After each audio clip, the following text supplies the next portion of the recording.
Apple iPad Air 2, they really can make a thin device. Apple really know what they're doing here in terms of engineering. Somehow with the iPad Air we thought it was impossibly thin, and yet they managed to literally double the performance, increase the GPU performance by about 40%, and still make it slimmer. I really don't know how they do it, but it's a feat of engineering.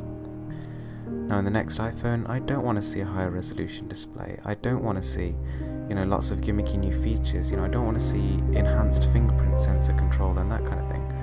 The things I really want to see here are, number one, waterproofing. I think that's something that, a lot of the iPhone family is missing, and they really do, you feel it when you switch from an Android to an iOS device, because it's a really good feature.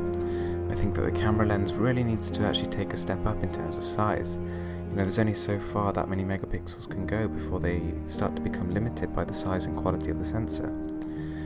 On top of that, I think Apple should really actually up their speaker quality.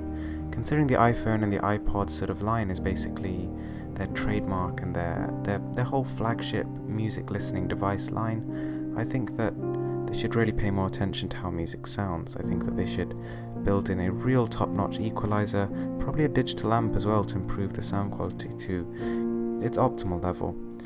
And last of all, shatterproof. I mean, the amount of people I see with smashed iPhone screens, it's ridiculous. Even iPhone 6, iPhone 6 Plus, none of them have really stood the test of time like a lot of Android devices have, and I think that's one place Apple really needs to work on. The device does not need to be impossibly thin or so light that you can barely feel it in your hands. It needs to be strong enough to stand the sort of 2 years or so that a person's going to use it. Anyway guys, thanks for watching. I hope you're looking forward to this phone as much as I am, and don't forget to subscribe for more.